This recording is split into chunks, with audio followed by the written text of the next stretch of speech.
اعوذ باللہ من الشیطان الرجیم بسم اللہ الرحمن الرحیم مولاي صل وسلم دائما ابدا علی حبیبک خیر الخلق کلہم۔ درس صحیح بخاری کی آج ہماری 27ویں قسط ہے۔ حضرت ام المؤمنین اما عائشہ صدیقہ رضی اللہ تعالی عنہ سے حدیث سے روایت ہے، اس کا ایک ٹکڑا میں آپ کے سامنے عرض کرتا ہوں۔ قالت سمعت رسول اللہ صلی اللہ تعالی علیہ وسلم یقول لحسان ان روح القدس لا یزال یؤیدک ما نفحت عن اللہ ورسولہ۔ نبی علیہ السلام نے ارشاد فرمایا حضرت حسان کو مخاطب کرتے ہوئے، حسان جب تک تم اللہ اور اس کے رسول صلی اللہ تعالی علیہ وسلم کی طرف سے ان کا دفاع کرتے رہو گے، روح القدس یعنی جبریل امین علیہ السلام تمہاری تائید اور مدد کرتے رہیں گے۔ تو اس حدیث پاک میں یہ نبی علیہ السلام نے اشارہ دیا کہ اسلام کے دفاع کے لیے اشعار پڑھنا، نعتیہ کلام پڑھنا، اس طرح کا کلام پڑھنا، یہ اتنا اہم کام ہے اور اتنا اہمیت کا حامل ہے یہ کام کہ اس کے کرنے والے کی مدد جبریل امین علیہ السلام خود کرتے ہیں۔ اور آج کا یہ موضوع جدید طریقہ نعت خوانی کے حوالے سے ایک بہت ہی اچھوتا موضوع ہے۔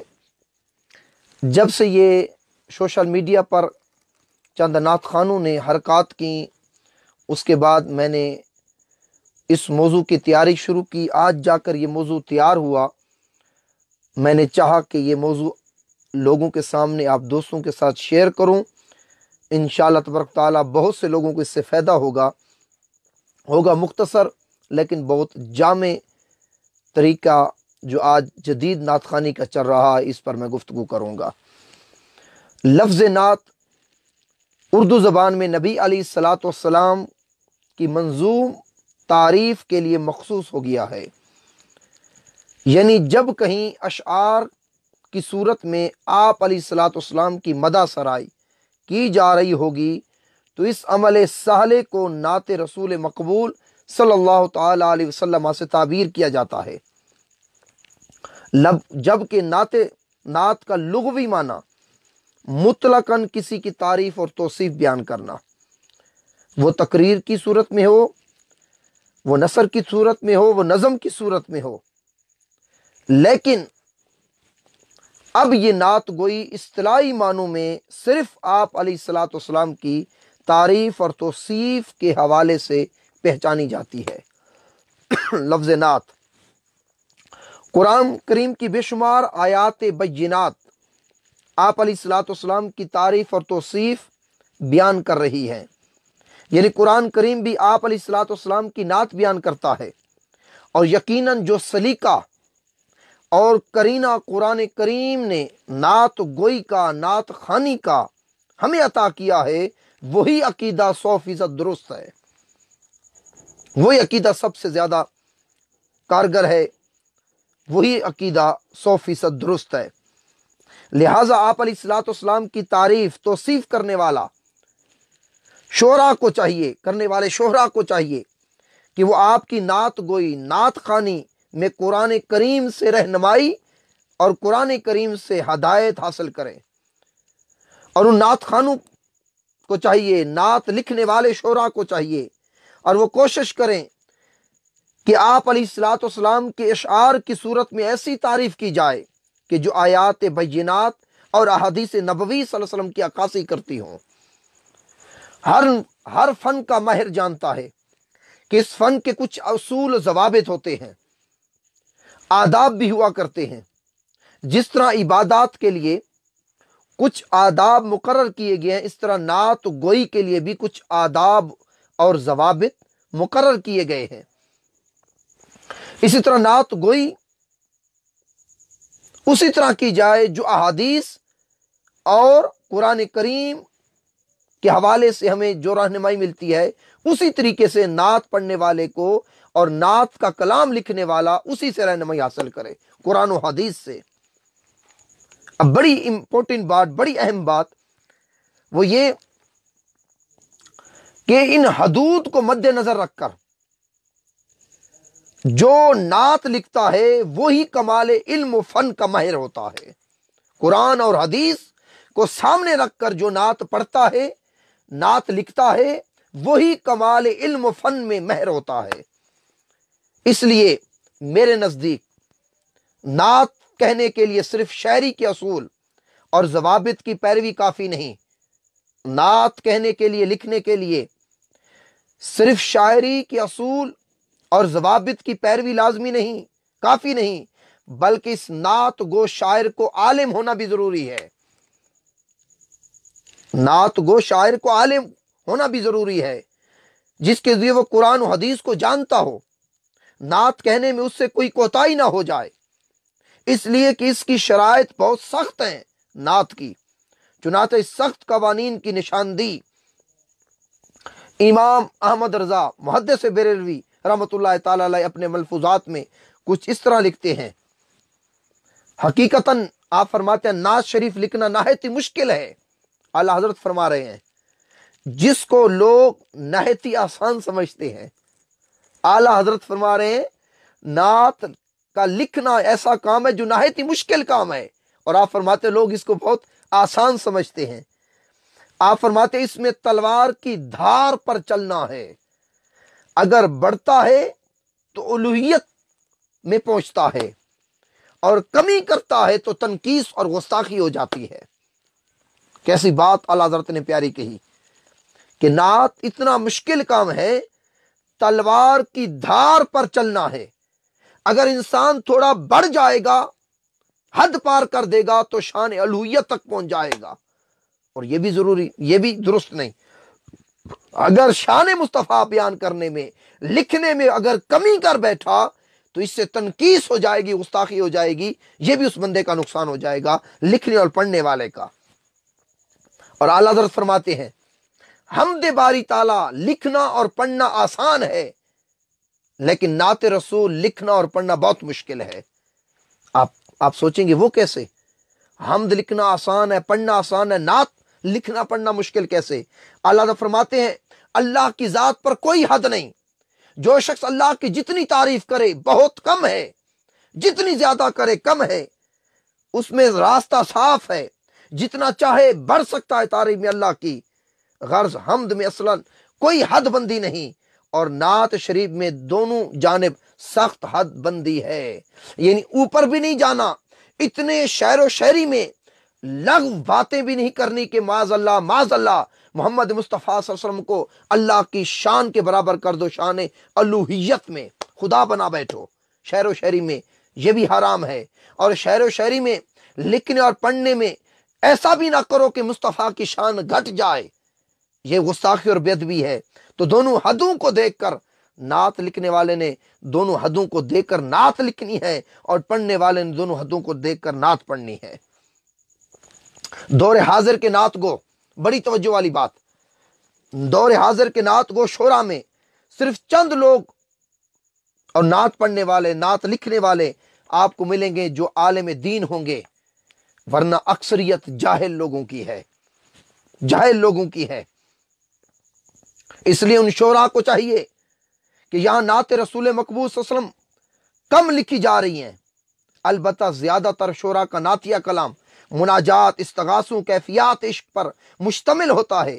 اس میں بمشکل ایک دو شعر نعت کے بھی ہو جاتے ہیں۔ آج کل کے شعراء کے لیے، اور ان شعراء کے لیے جو قرآن و حدیث کے علوم سے زیادہ واقفیت نہیں رکھتے، آج کے جو شعراء ہیں قرآن و حدیث سے زیادہ واقفیت نہیں رکھتے، ان کے لیے بہتر یہ ہے کہ وہ مناجاتی اور تاثراتی اشعار کہہ کر اپنی محبت کا اظہار کرے، مناجاتی ہوں، تاثراتی کلام لکھیں جس سے محبت کا اظہار ہو جائے، ورنہ نعت کے اشعار کہنا اور اس کے متوازن رکھنا، اس اشعار کا کہنا، لکھنا اور اس کو متوازن رکھنا جو اعلیٰ حضرت نے اصول دیا کہ اگر نعت لکھنے میں بڑھ گیا اور شان الوہیت میں مصطفیٰ کو پہنچا دیا، یہ بھی حرام ہے۔ اگر نعت لکھنے میں مصطفیٰ کی شان گھٹا دی،